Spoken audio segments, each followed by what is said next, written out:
കുറച്ച് ദിവസങ്ങൾക്ക് ശേഷം മനു വീട്ടിലെത്തുകയാണ്.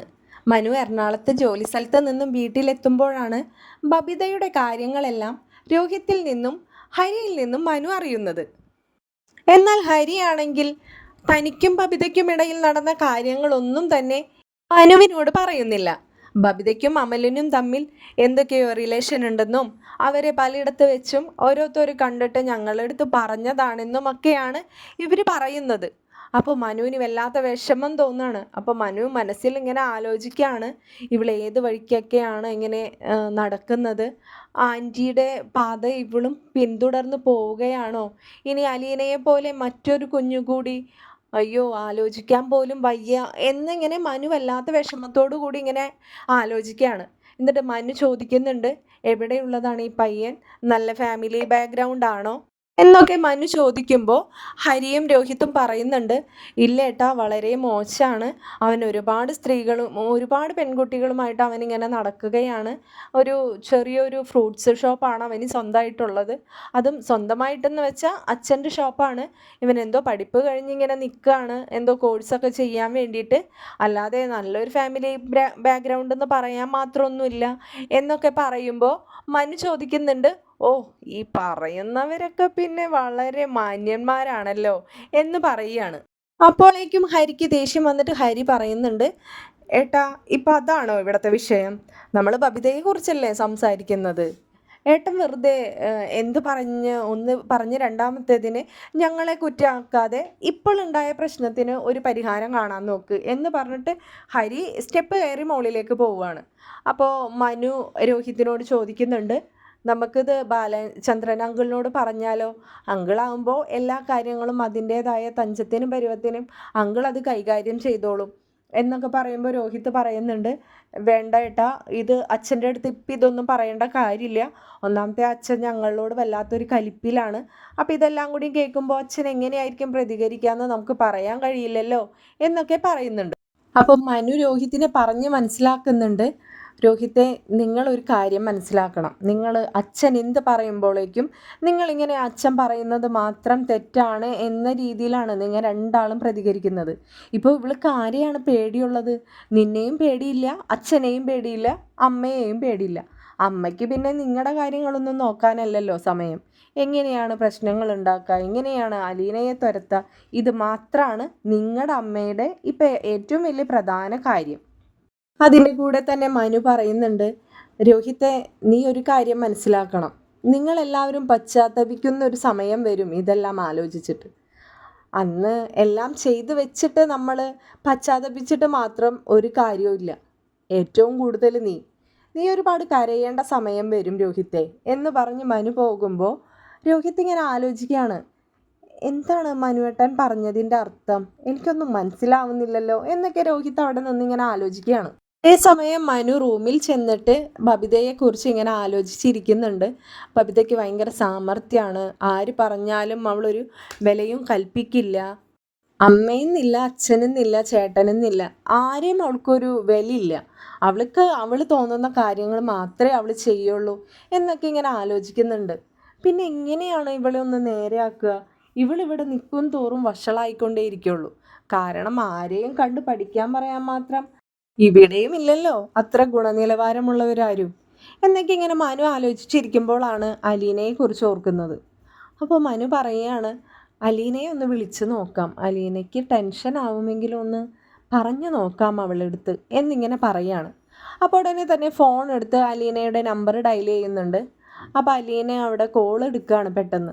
അപ്പോൾ അലീനയോട് മനു ആദ്യം തന്നെ വിശേഷങ്ങളാണ് ചോദിച്ചറിയുന്നത്.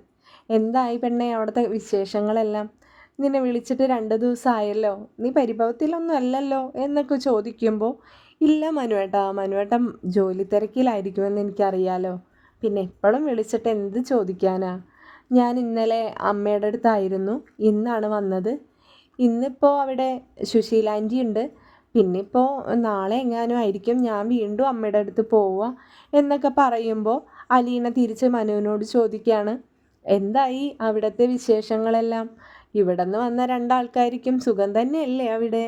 അതോ മനുവേട്ടൻ്റെ അമ്മയായിട്ട് അവർ അവിടെ ഇടിയെങ്ങാനും ആയോ എന്ന് ചോദിക്കുമ്പോൾ മനു തമാശയ്ക്ക് അവളോട് പോടി പോടി വല്ലാണ്ട് കളിക്കല്ലേ പെണ്ണേ എന്നൊക്കെ ഇങ്ങനെ അവർ തമ്മിൽ കുറച്ച് സമയം വല്ലാത്തൊരു തമാശ സംസാരത്തിന് ശേഷം മനു അലീനയോട് പറയാണ്, അലീന, നമ്മുടെ ഈ കുടുംബത്തിൽ ഇനിയും ആൻറ്റിക്ക് സംഭവിച്ച പോലെ ഒരു ദുരന്തം ഇനിയും സംഭവിക്കുമെന്ന് നിനക്ക് തോന്നുന്നുണ്ടോ എന്ന് ചോദിക്കുമ്പോൾ അലീന ഇങ്ങനെ വല്ലാത്തൊരു ഞെട്ടലോട് കൂടി, അപ്പോൾ അലീനയുടെ മനസ്സിലേക്ക് പോകുന്നത് ഒരു അമ്മയ്ക്ക് സംഭവിച്ച കാർ ആക്സിഡൻറ്റിൻ്റെ കാര്യമാണ്.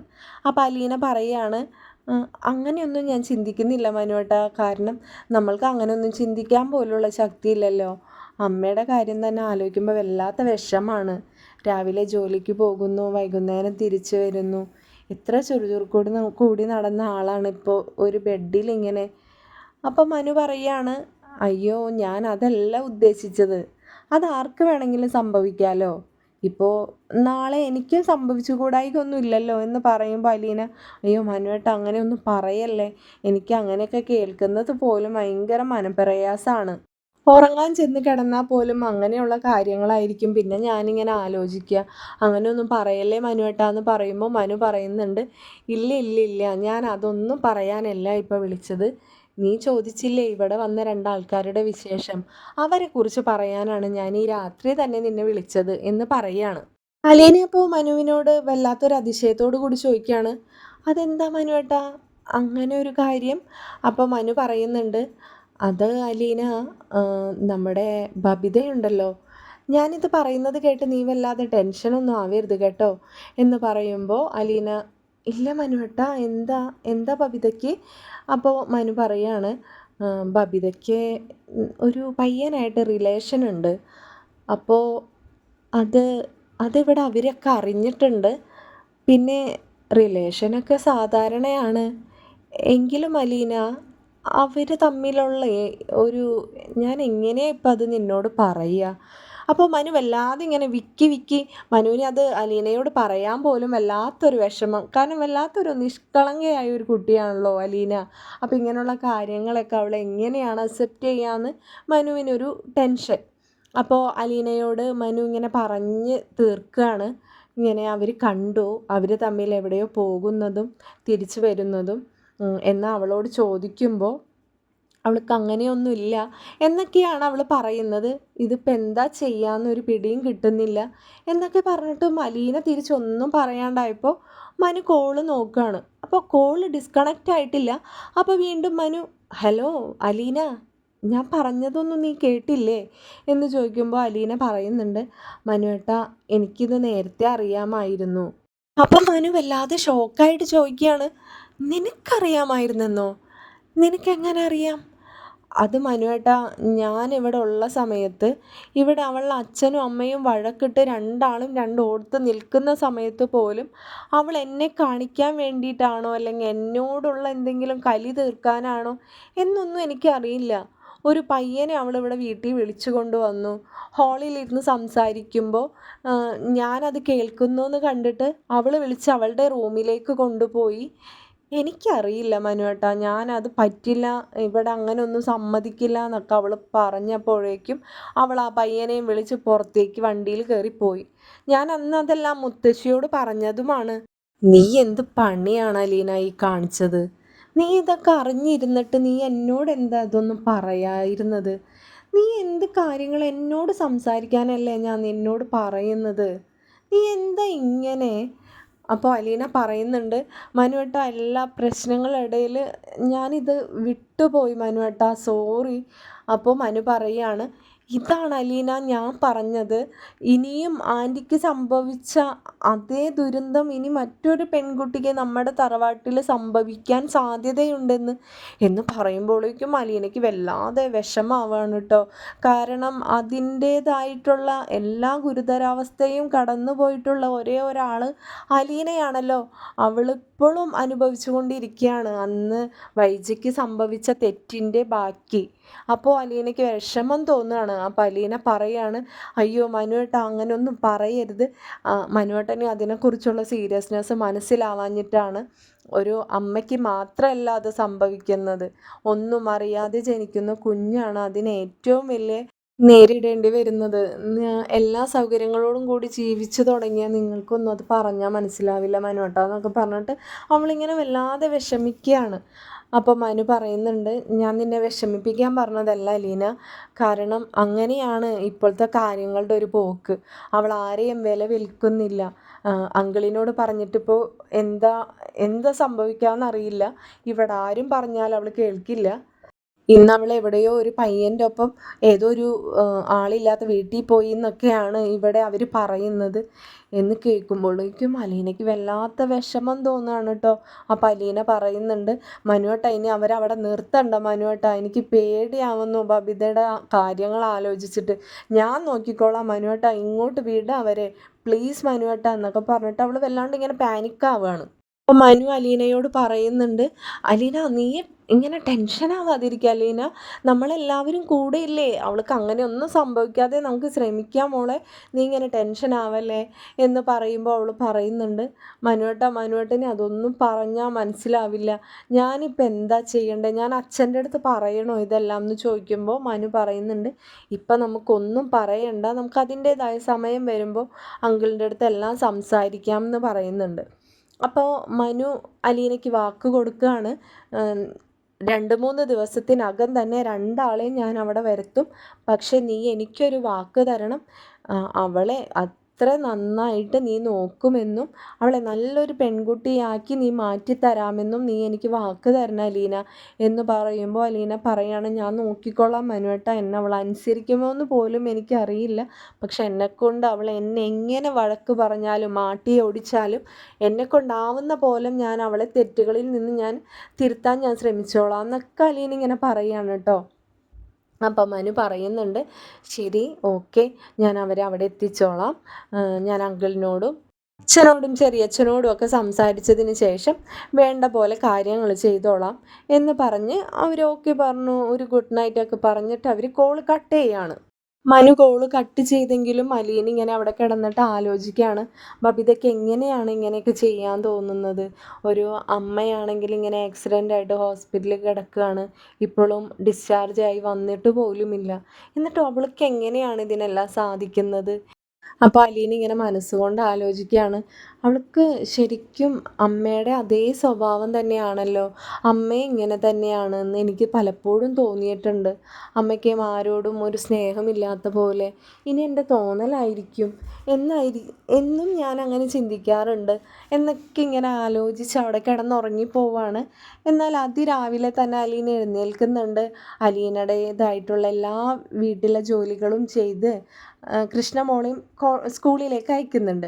അതിനുശേഷം ഭക്ഷണമെല്ലാം പാക്ക് ചെയ്ത് അച്ഛനുള്ള ഫുഡെല്ലാം ടേബിളിൽ വെച്ചതിന് ശേഷം അച്ഛനോട് പറയുകയാണ്, അച്ഛ ഞാൻ ഹോസ്പിറ്റലിൽ പോവാൻ റെഡി ആയിരിക്കുകയാണ്, നമുക്ക് പോയാലോ എന്ന് ചോദിക്കുമ്പോൾ ബാലചന്ദ്രൻ വളരെ സന്തോഷത്തോടു കൂടി തന്നെ, നീ ആൾ കൊള്ളാട്ടോ, നീ എത്ര നന്നായിട്ടാണ് വീട്ടിലെ കാര്യങ്ങളെല്ലാം ചെയ്യുന്നേ, ഞാൻ എഴുന്നേറ്റ് വന്ന് ബ്രഷ് ചെയ്തു, ഞാനൊന്ന് ഫ്രഷായി, അത്ര മാത്രമേ ഈ എഴുന്നേറ്റ് വന്ന സമയം കൊണ്ട് എൻ്റെ കഴിഞ്ഞിട്ടുള്ളൂ എന്ന സ്ഥാനത്ത് എൻ്റെ മോൾ എന്തൊക്കെയാണ് ഇവിടെ ഈ കഴിച്ചു കൂട്ടണേ, എൻ്റെ മോളെ നീ എന്തിനാടി ഇങ്ങനെ കിടന്ന് ബുദ്ധിമുട്ടണേ, നാളെ തന്നെ ഇവിടെ ഹെൽപ്പിനായിട്ട് നിനക്കൊരു സെർവൻറ്റിനെ ഞാൻ വരുത്തുന്നുണ്ട്, നീ ഇവിടെ കിടന്നിങ്ങനെ വേലപ്പണി ചെയ്യാനുള്ള ആളൊന്നുമല്ല, ഇപ്പോഴത്തെ ഈ പ്രശ്നങ്ങളൊക്കെ ഒന്ന് തീരട്ടെ, നിന്നെ ഞാൻ കോളേജിൽ അയച്ച് പഠിപ്പിക്കാൻ പോവുക, നീ ഇനി എന്താ ചെയ്യുന്നതെന്ന് ഞാനൊന്ന് കാണട്ടെ എന്നൊക്കെ പറയുമ്പോൾ അലീന പറയാണ്, അച്ഛൻ ഞാൻ അതൊന്നും ആഗ്രഹിച്ചിട്ടില്ല, എനിക്ക് ഈ ഉള്ളത് തന്നെ ധാരാളമാണ്,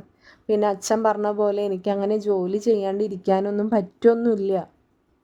അച്ഛൻ എന്നെ അറിയാവുന്നതല്ലേ, എന്നിട്ടാണോ അച്ഛൻ ഈ പറയുന്നത്, എനിക്കിതൊന്നും ഒരു ബുദ്ധിമുട്ടൊന്നുമല്ല, അച്ഛൻ വന്നേ നമുക്ക് അമ്മയുടെ അടുത്തേക്ക് പോവാം എന്ന് പറഞ്ഞ അലീന ബാലചന്ദ്രനെ കൈക്ക് പിടിച്ച് പുറത്തേക്ക് നടക്കുകയാണ്.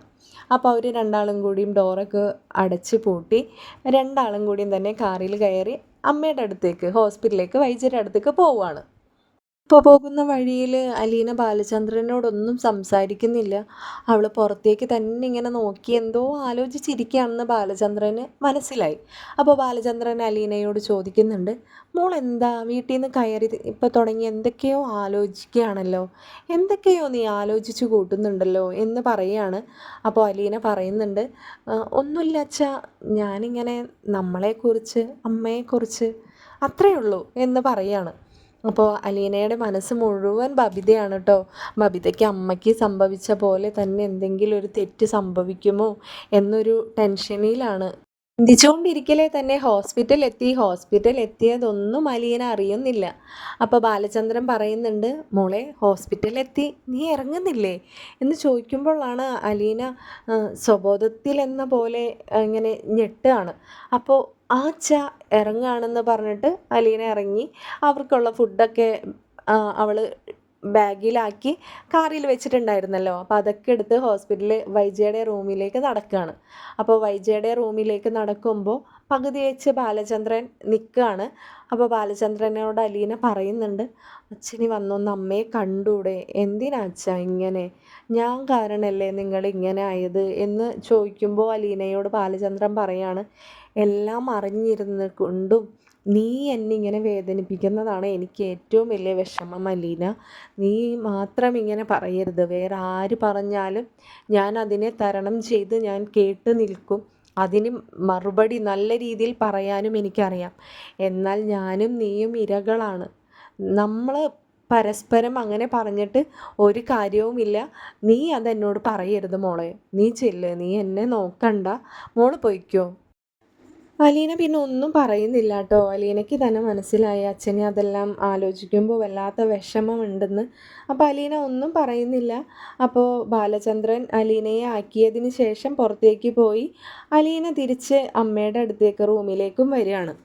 അലീന വന്ന് വൈജയുടെ റൂം തുറന്ന് അകത്തേക്ക് കയറുമ്പോൾ അകത്തിരുന്ന സിസ്റ്റർ പറയുന്നുണ്ട്, ആ വന്നല്ലോ അമ്മയെ നോക്കാനുള്ള ആൾ, ഇനി എനിക്ക് പോവാലോ എന്ന് പറഞ്ഞിട്ട് സിസ്റ്റർ അങ്ങോട്ട് പോവുകയാണ്.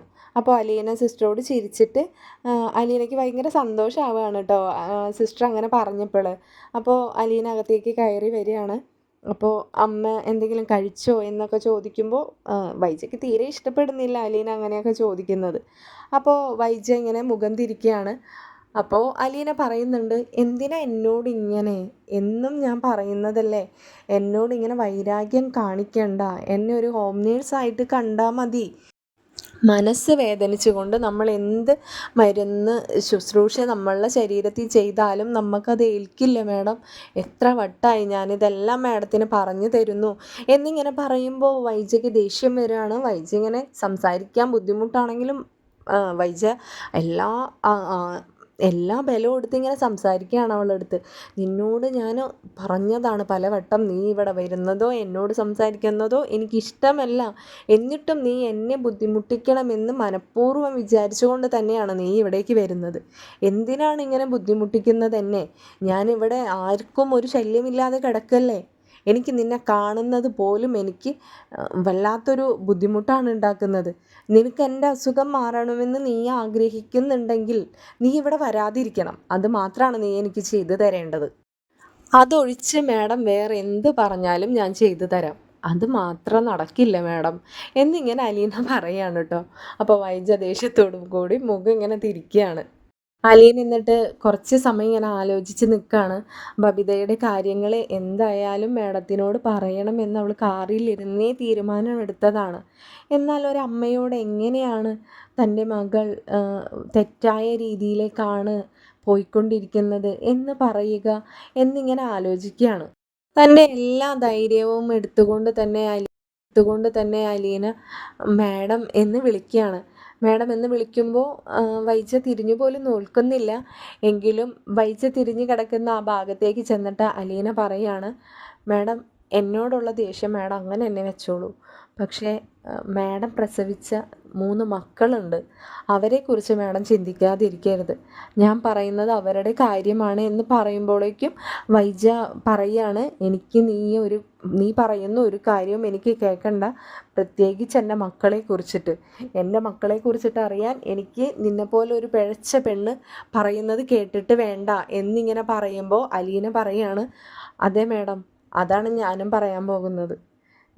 എന്നെ മാഡം എത്ര വട്ടം അങ്ങനെ പറയും തോറും മാഡത്തിന് തന്നെയാണ് അത് വന്ന് ഭവിക്കുന്നതെന്ന് മാഡം മനസ്സിലാക്കുന്നില്ല. മാഡം ദൈവത്തെ ഓർത്ത് ഞാൻ പറയുന്ന കാര്യം മാഡം ഒന്ന് കേൾക്കാൻ തയ്യാറാവണം. എനിക്ക് പറയാനുള്ളത് ബബിതയെക്കുറിച്ചാണ്. അപ്പോൾ വൈജ ഒന്നും മിണ്ടാതെ കിടക്കാണ്. കാരണം ഇവളോട് എന്ത് പറഞ്ഞിട്ടും ഒരു കാര്യവും ഇല്ല. ഇവളിങ്ങനെ കിടന്ന് പറഞ്ഞുകൊണ്ടിരിക്കും. അവൾ എന്തെങ്കിലും പറയട്ടെ എന്ന ഭാവത്തിൽ തന്നെ മാഡം വൈജ ഇങ്ങനെ കിടക്കുകയാണ്.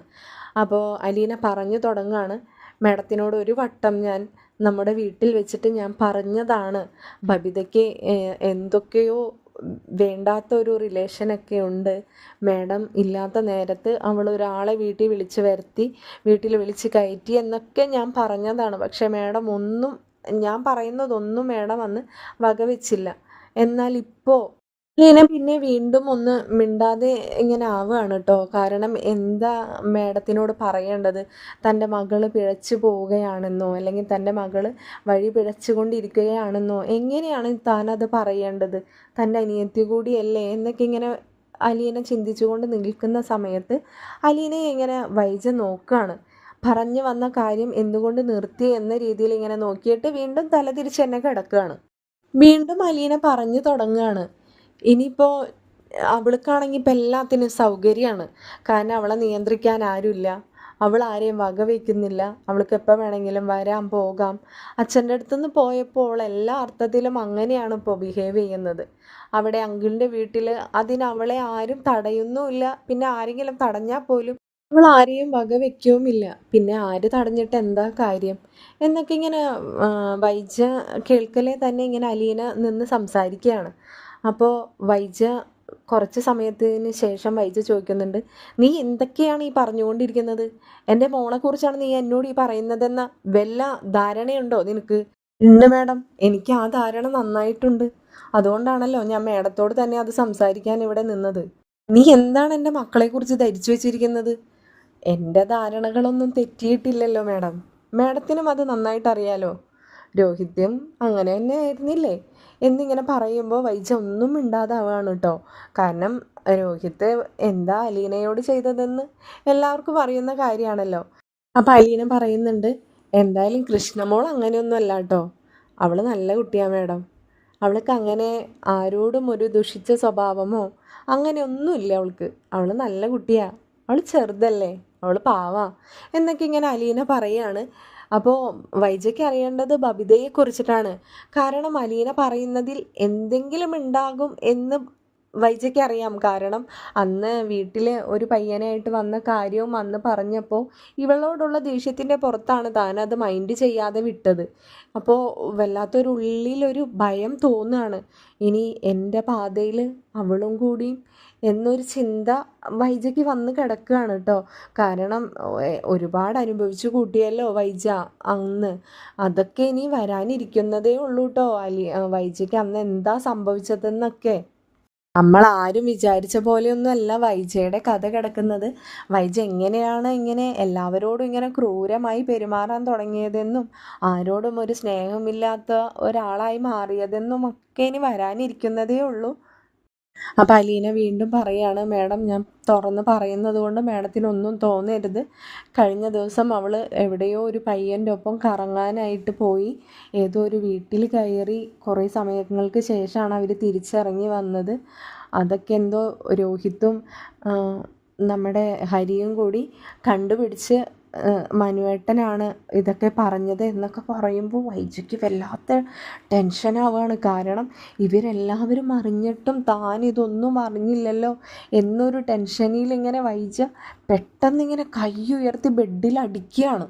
എന്നിട്ട് വളരെ ശബ്ദം ഉയർത്തി തന്നെ പറയാണ്, ഇറങ്ങിപ്പോടി ഇവിടെ നിന്ന് എന്നിങ്ങനെ പറയുമ്പോൾ മാഡം മാഡം ഒച്ചെടുക്കല്ലേ മാഡം, പ്രശ്നം ഉണ്ടാക്കല്ലേ എന്നൊക്കെ പറയുകയാണ്. അലീനയ്ക്ക് ടെൻഷനായി. കാരണം വയ്യാതെ കിടക്കുന്ന ആളല്ലേ, BP എങ്ങാനും കൂടി എന്തെങ്കിലും പ്രശ്നമുണ്ടായാലോ എന്ന് കരുതി നമ്മുടെ വൈജ ഇങ്ങനെ വല്ലാതെ പാനിക്കാവുന്നത് കാണുമ്പോൾ അലീനയ്ക്ക് ടെൻഷനാവുകയാണ്.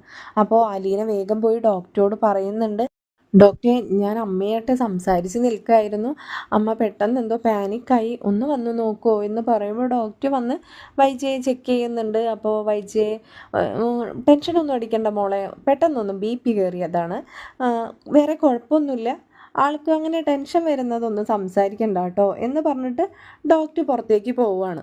എങ്കിലും അലീന നിർത്തുന്നില്ല. അലീന വളരെ കൂളായിട്ട് തന്നെ പറയുകയാണ്, മാഡം ഞാൻ പറയുന്നത് മാഡം മാത്രമാണ് ബബിതയെ തിരുത്താൻ പറ്റിയ ഒരാൾ. അതുകൊണ്ട് മാത്രമാണ് ഞാൻ പറയുന്നത്. മാഡത്തിന് മാഡത്തെക്കുറിച്ച് മാത്രം ഒന്ന് ചിന്തിച്ച് നോക്കണം. മാഡം ഒരു അമ്മയാണ്. ആ അമ്മയുടെ സ്ഥാനത്ത് നിന്ന് മാഡം ഒന്ന് ചിന്തിച്ചിട്ട് അവളെ വിളിച്ചൊന്ന് കാര്യങ്ങൾ ചോദിച്ചറിയാൻ വേണ്ടിയിട്ടാണ് ഞാനിതെല്ലാം പറയുന്നതെന്ന് ഇങ്ങനെ അലീന പറയുകയാണ്. പിന്നെ വൈജ ഒന്നും പറയുന്നില്ല കേട്ടോ. ഇനിയിപ്പോൾ എന്താ പറയുക, തൻ്റെ മകളെ കുറിച്ചിട്ടാണ് ഈ പറയുന്നത്. അതും ഇത്രയും കാര്യങ്ങളൊന്നും ഇല്ലാത്തതായിരിക്കില്ല. കാരണം മനുവാണ് അലീനയോട് പറഞ്ഞിരിക്കുന്നതെന്നെല്ലാം അലീന പറയുന്നുണ്ടല്ലോ. എല്ലാം പറഞ്ഞ് അവസാനിപ്പിച്ചിട്ട് അലീന ഒരു വാക്കുകൂടി മാഡത്തോട് പറയുന്നുണ്ട്. എന്നോട് തോന്നുന്ന വാശിപ്പുറത്ത് മാഡം ഇത് ബബിതയിൽ തിരുത്താൻ തയ്യാറായില്ല എങ്കിൽ നാളെ മാഡവും ഈ കാണുന്ന കുടുംബങ്ങളും ബബിതയും ഒരുപാട് ദുഃഖിക്കേണ്ടി വരും. അതുകൊണ്ടുകൂടിയാണ് ഞാൻ ഈ പറയുന്നത്. അതെല്ലാം എത്രത്തോളം ബുദ്ധിമുട്ടുണ്ടാക്കുന്ന കാര്യങ്ങളാണെന്ന് ഞാൻ പറയാതെ തന്നെ മാഡത്തിന് അറിയാം. മാഡം അതൊന്ന് ചിന്തിച്ചാൽ മതി എന്ന് പറഞ്ഞുകൊണ്ട് അലീന വേഗം ബാത്റൂമിലേക്ക് കയറി പോവുകയാണ്. അപ്പോൾ അലീനയെ ഇങ്ങനെ വല്ലാതെ നോക്കുകയാണ് വൈജ. എപ്പോഴും ഇവളിങ്ങനെ പറഞ്ഞ് അവസാനിപ്പിക്കുന്നത് എപ്പോഴും തനിക്കിട്ടൊരു കുത്തിക്കൊണ്ടാണല്ലോ, അല്ലെങ്കിൽ തൻ്റെ കാര്യങ്ങളെല്ലാം ഇവൾ മനസ്സിലാക്കിക്കൊണ്ടാണല്ലോ ഈ പറയുന്നത് എന്നൊരു തോന്നൽ എപ്പോഴും ഉണ്ടാവാറുണ്ട് വൈജയ്ക്ക്. അതേ തോന്നൽ ഇപ്പോഴും തോന്നുകയാണ്. കാരണം അലീന പറഞ്ഞല്ലോ, മേഡത്തിന് അറിയുന്ന പോലെ അത് വേറെ ആർക്കും അറിയില്ല, മേഡം അത് മാത്രം ഒന്ന് ചിന്തിച്ചാൽ മതിയെന്നൊക്കെ. വൈജ അങ്ങനെ ഫോൺ എടുക്കുകയാണ്. പെട്ടെന്ന് ഫോൺ എടുത്തിട്ട് ബബിതയ്ക്കാണ് കോൾ ചെയ്യുന്നത്. അപ്പം ബബിത കോൾ എടുക്കുമ്പോൾ വൈജയ്ക്ക് കുറച്ച് ദേഷ്യത്തോടു കൂടി തന്നെയാണ് സംസാരിക്കുന്നത്. അപ്പോൾ വൈജ പറയാണ്, നീ ഇപ്പോൾ എവിടെയാണ്? അപ്പോൾ ബബിതയ്ക്കൊരു പതർച്ചയോടുകൂടി ബബിത പറയാണ്, ഞാനിവിടെ ഉണ്ടമ്മേ. അതാണ് ചോദിച്ചത് എവിടെയാണെന്ന്. അപ്പോൾ ബബിത പറയുന്നുണ്ട്, ഞാൻ അങ്കിളിൻ്റെ വീട്ടിലുണ്ട്. അപ്പോൾ നീ എന്താ ഇന്ന് കോളേജിൽ പോവായിരുന്നേ? അത് പിന്നെ അമ്മ, എനിക്കൊരു ചെറിയ തലവേദന പോലെ തോന്നി, അതുകൊണ്ടാണ് ഞാൻ പോവായിരുന്നേ. എന്താ അമ്മേ, എന്താ വിളിച്ചേ? അപ്പോൾ വൈജ ചോദിക്കുന്നുണ്ട്, അതെന്താ, എനിക്ക് നിന്നെ വിളിച്ചുകൂടെ? അല്ല, അമ്മ ഇങ്ങോട്ട് വിളിക്കാറില്ലല്ലോ, അതുകൊണ്ടാണ്. എനിക്ക് നിന്നെ ഒന്ന് കാണണമെന്ന് തോന്നി, അതുകൊണ്ടാണ് വിളിച്ചത്. നീ ഒന്ന് എൻ്റെ അടുത്തേക്ക് ഇങ്ങോട്ട് വരാമോ? അതമ്മ, ഞാൻ തലവേദന എടുത്തിട്ട്. അത് കുഴപ്പമില്ല, ഞാനുള്ളത് ഹോസ്പിറ്റലാണല്ലോ. നിനക്ക് ഇവിടെ വന്നാലും ഹോസ്പിറ്റലിൽ ഡോക്ടറെ കാണാമല്ലോ. നിനക്ക് അത്രയ്ക്ക് തലവേദന ഉണ്ടെങ്കിൽ നീ ഒരു ടാക്സി ബുക്ക് ചെയ്ത് ഇങ്ങോട്ട് വാ, ഇവിടെ വന്നിട്ട് നമുക്ക് സംസാരിക്കാം. അപ്പോൾ അലീന ബാത്റൂമിൽ നിന്ന് പുറത്തിറങ്ങാൻ നേരം ഇവർ തമ്മിലുള്ള സംഭാഷണം കേൾക്കുന്നുണ്ട്. അപ്പോൾ അലീന പുറത്തേക്ക് ഇറങ്ങാതെ അവിടെ തന്നെ നിൽക്കുകയാണ്, ഇവർ തമ്മിൽ സംസാരിച്ച് കഴിയട്ടെ എന്ന് വിചാരിച്ചിട്ട്. അപ്പോൾ അലീനയ്ക്ക് മനസ്സുകൊണ്ട് ഒരു സന്തോഷം തോന്നുകയാണ്. താൻ ഈ പറഞ്ഞതൊക്കെ മാഡം ഒന്ന് വിലക്കെടുത്തല്ലോ, അല്ലെങ്കിൽ അതിനെ മാഡം ഒന്ന് റെസ്പോണ്ട് ചെയ്തല്ലോ എന്നാലോചിച്ചിട്ട്. അപ്പോൾ ബബിത ഹോസ്പിറ്റലിലേക്ക് വരുന്നുണ്ട് വൈജയെ കാണാനായിട്ട്. അപ്പോൾ ഹോസ്പിറ്റലിലേക്ക് വരുന്നത് ബബിതയും രോഹിത്തും കൂടിയാണ്. ബബിതയോട് വൈജ എങ്ങനെയായിരിക്കും ഈ കാര്യങ്ങളൊക്കെ ചോദിച്ചറിയുന്നത്? വൈജയുടെ എല്ലാ കാര്യങ്ങളും ബബിത സത്യമായിട്ട് തന്നെ പറയുമോ? അതോ ഹരിയുടെ കാര്യങ്ങളടക്കം? അടുത്ത എപ്പിസോഡുമായി ഉടൻ തന്നെ ഈ ചാനലിലൂടെ കാണാം. ചാനൽ സബ്സ്ക്രൈബ് ചെയ്യണേ. ഇഷ്ടപ്പെട്ടാൽ വീഡിയോസും ലൈക്ക് ചെയ്യണേ.